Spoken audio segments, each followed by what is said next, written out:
Today I'm sharing with you guys something that I know a lot of you have asked for. I'm going to be sharing our plan for buying a house. So if that sounds like something that you're interested in learning more about, then stick around. Hey guys, I'm Marissa and welcome back to my channel. Here on my channel we talk all about budgeting tips to help you win with money. So if you want to learn how to enjoy life while still accomplishing your financial goals, then this is definitely the place for you. You can scroll down and hit that subscribe button. So as you guys know, I've shared some of this on social media and also my budget report videos. Jacob and I have been saving for a down payment on a house, which has been super exciting, and I also feel like a very long time coming. Jacob and I have been wanting to buy a house for a very long time. We actually almost gave up on our debt-free journey to be able to buy a house, which I'm so glad that we did not do that. We just paid off our debt. But now Jacob and I are debt-free. We have an emergency fund, and we have now officially fully funded our down payment fund. Yay! We are super excited, which means that it's also time to actually start figuring out our plan for buying a house. So I wanted to sit down and share with you just like chit chat about our plan for buying a house, answering some popular questions that I get, like how much did you save, how expensive is the house you're going to purchase, when are you going to buy a house, and what financial goal are you working on next. Also, I apologize for all the light going on back there. Today is the longest day of the year as I'm filming in the evening, and it is the golden hour for the sun to shine through. I work full time. I just gotta film a video when I get home. So I know that a lot of you guys who follow my channel are Dave Ramsey followers, and I want to start this video by saying that our plan for buying a house is not what Dave Ramsey suggests. So I understand that, and I have been hesitant to share a lot of this because I didn't want to get a bunch of backlash on that. We are doing what feels right for us, and I'm also not recommending that anyone else go through the home buying process like we are, but a lot of you guys have asked me what we plan to do, so I'm just sharing my own personal experience. And yes, I've been, again, hesitant to share this because of backlash, so that's why I haven't talked about it much. So let's just get right into it. So the question, how much did you save? So we saved $20,000 for our house savings goal, and the $20,000 that we are planning on using for a down payment and closing costs. The great thing is that the market is beginning to like not be as crazy, so I'm hoping that there's going to be a little bit more negotiation room to have the seller pay for maybe like half of closing costs. So I'm hoping that we don't have to cover the entire thing, but I understand that we may have to. And then the next common question, how much do you plan to spend on a house? Jacob and I live in Portland, Oregon, and we plan to stay in this area. Not like super downtown, but like greater Portland area. And a starter home here is usually around like $400,000 for something that isn't like completely nasty. I'll see if I can like throw in some pictures here of like just how expensive houses are and what you can get for around here. It's very discouraging at times, but there are a few pockets where you can, you know, find something that's more reasonably priced. But we are just trying to be aware of like wanting to find something that's in the location that we truly want to be in, because you know what they say, location, location, location, you know. So we want to get something that's in a great area but also affordable. So we plan to spend between $350,000 to $400,000, and it like pains me inside to say $400,000 because that is so much money.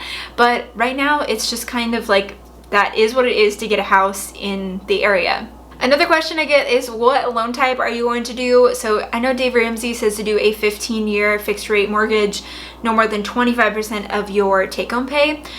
A 15-year fixed rate mortgage here is just not, I don't want to say it's not possible, but for most people in this area, it's not possible. So we plan to do a 30-year with the intent of obviously paying it off early. That's going to be a huge goal of ours. But a 15-year mortgage is insane. Slash, the house that you could get that would afford that for 25% would be like, actually does not even exist. So that's unfortunate. And Jacob and I make like above the average salary in the Portland area for like average household income. And if like we can't use that to buy a house, then that's not great. I know that Dave Ramsey says just because you live in a more expensive city doesn't mean the math doesn't apply. And so that's why we still want to do the 25% of our take-home pay on a monthly mortgage. That's still going to be very important to us because we want to not be house poor, and we want to have, you know, extra funds available in our budget. And then we are still in our mid 20s, and so we have a lot of time for our income to hopefully grow. And with that, we want to be able to put much more to our mortgage each month to be able to pay it off as soon as possible. Okay, so now let's talk about that down payment, because I know that you are very interested in this because you're like, Marissa, you said that you saved $20,000 on a $400,000 house. That's 5% down. Yes, I know that that's not very much. And Dave Ramsey says to do 20% because then you avoid PMI, which is like awesome. But he says that he would be okay with on a first home doing 10% down. But yeah, we are doing way less than that. But here's the reason for that. I went on to Zillow and did a few calculations, which I'll put up here on the screen. But breaking it all down, $400,000 house on a 4% fixed rate 30-year mortgage. When you put 5% down, which is $20,000, the monthly mortgage payment for the principal and the interest is $1,814. Now, if you do $400,000, so same amount, on a 4% 30-year loan, same loan, and you did 3% down, which is $12,000, the monthly payment is $1,852. So this means that putting $8,000 more down on the house only saves you $40 a month when an interest rate is at 4%. With interest rates being so low right now, I've heard a lot of things like money's cheap in that sense.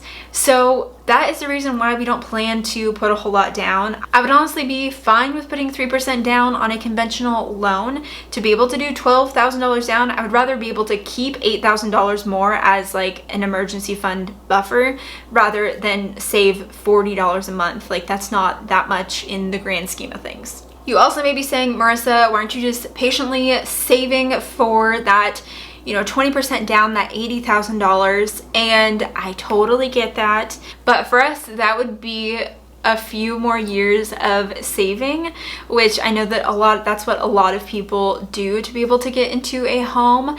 But with housing prices also going up, I mean, Jacob and I got married in 2015. We were initially thinking of buying in like 2016, and an average house then was like $300,000, and now it's $400,000. Like, not that long ago was it that much lower. So I don't know what the market's going to do. Obviously, we could buy and then it like drops immediately, then like not great. But we are just excited to get into a house, and we just feel like this is going to be a good choice for us as we're still keeping that monthly mortgage payment at 25% of our take-home pay. Okay, next question. When are we planning on buying a house? We plan to buy this fall 2019. Our lease for our apartment is up at the end of October. And though we are in like no real rush to buy, my parents live very close to us, and we lived with them for a year while we were working on paying off debt. And my mom has mentioned to me before, like, if things don't work out like 100% with timing, like, you can definitely come stay with us for a couple months. So that's a huge relief, and it would still suck to move like twice kind of with that, but would be, you know, a lot better than feeling like we had nowhere to go. Our lease is like expensive to break. It's $3,000 to break our lease, and then I know that if we went month to month after that, it would be like 1.5 times what we're paying now. Insane. So I do see value in, if things don't work out 100% with buying a house before our lease is up, and like right in October, that if we went to stay with my parents for, you know, a month or two while we were finding something, we could even save more towards our emergency fund, or, you know, more for the down payment. So we're kind of leaving that up loosely, and that is a huge relief to me. I'm definitely a planner, and it was really stressing me out to think like, okay, by October we need to have bought a house, so we need to like start looking in August and like figure out all the stuff, and that was just overwhelmingly stressful. Which this also is great because it allows us to we can start looking for a house probably in August, September time, but also is a relief because we don't need to like settle and like rush into something.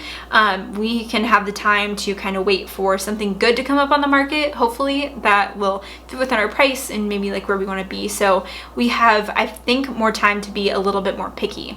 And for a lot of people, when I say $350,000 to $400,000 for a house, where you live, you may think that there's a ton of options. Where we live, that's really hardly anything. So oftentimes there's like not even anything on the market in the areas that we want to be in that is that price. So sometimes I see like one little thing pop up, but it's very rare. So we'll have that time to be able to hopefully find something within our price range. And the next question, what is your next financial goal? So as we have now finished our $20,000 down payment for our house, we plan to increase our emergency fund. Right now we have $10,000 in an emergency fund, and with where we are living in our apartment, that covers between 4 to 5 months of necessities for us, but we definitely want to increase that when we have a house, just because having a mortgage payment is going to be more than what we are paying in rent. We know that.